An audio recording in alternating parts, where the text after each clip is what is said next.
Hi ladies and gentlemen, Chet here from Avion Technology here in the Chicagoland area. We are a digital agency that works with other digital agencies to help them scale them up, turn them around, make them more profitable. We also work with a lot of smaller businesses to give them a good digital presence, whether it's through websites, through apps, or through internet marketing. So today I'm going to talk about coaches, right? So whom is this video for? It's for a smaller agency who signed on a coach as a client and are looking for ideas in terms of how they can market them. Or is for a coach who is himself or herself, they're looking at growing their business, right? So this is for you. So what are the different ways that you can do marketing? Let me first set up a context for this, right? Marketing precedes sales, right? You have to be marketing all the time. That's a no-brainer. If you're not going to be marketing, no one is going to know that you exist, right? What you do with marketing is you let people know that you exist. When you keep marketing yourself consistently over a consistent span of time, that's when the sales start coming in. Sale is the act of closure. Sale is when someone signs on the dotted line. You've sent someone a proposal, they accept the proposal, that's sales.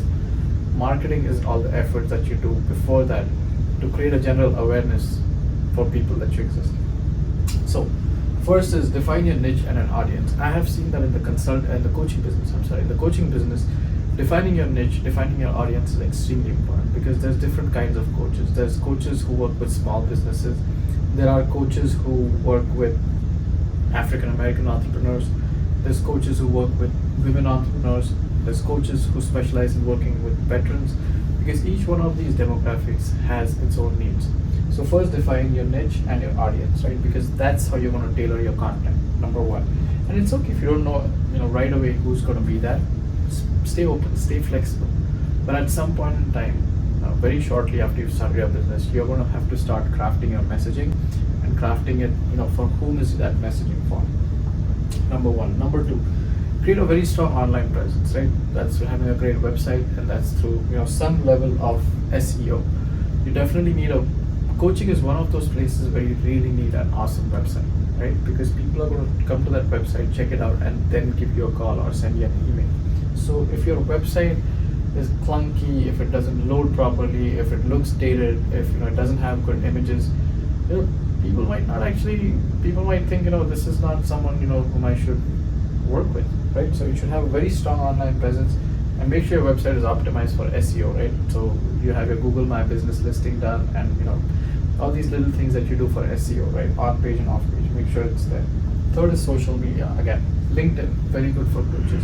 Definitely be on LinkedIn. At least spend a couple of minutes every day being active on LinkedIn. I'm someone who spends a lot of time on LinkedIn, and I have realized that LinkedIn is all about consistency. It's all about creating a community. It's all about staying in people's consciousness. So even if you can spend 15 to 20 minutes a day on LinkedIn, should be good enough. But the key is consistency. Make sure you do spend that time.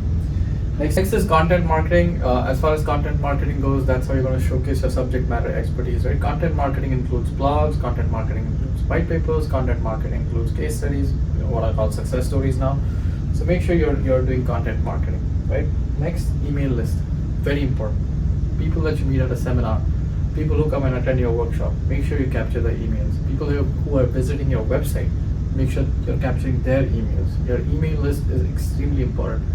Make sure that if you're a coach, if you are a life coach, business coach, please make sure that you're staying on top of people's minds by sending them a weekly newsletter or at least a monthly newsletter. And for that, email marketing is very important.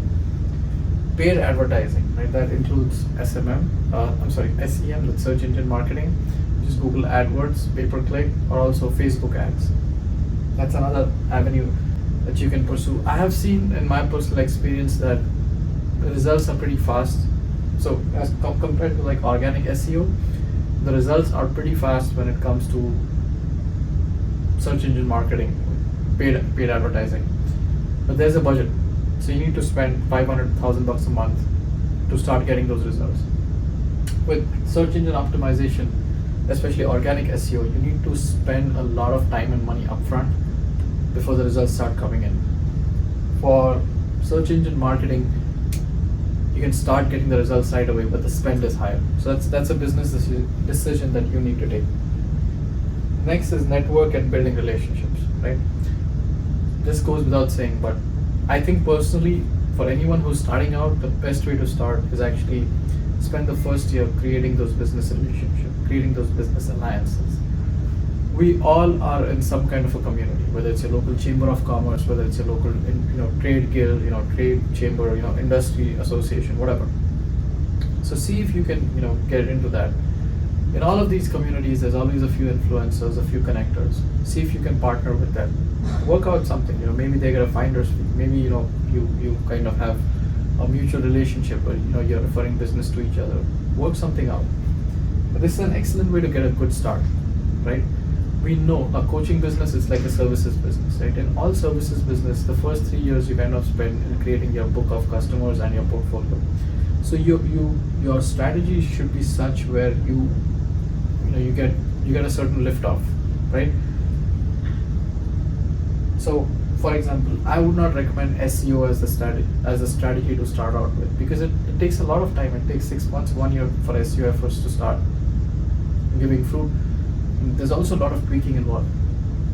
But when you do SEM, you get the results right away.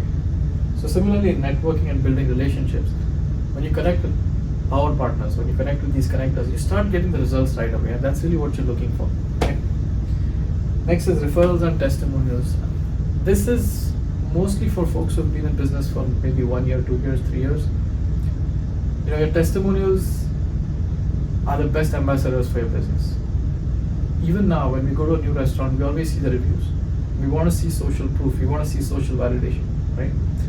So when you have that social validation, when you have those testimonials, they create a big impact. I read somewhere that about 95% of the folks who try a new business or service have checked out their reviews before they've gone there. So reviews definitely matter. Testimonials matter.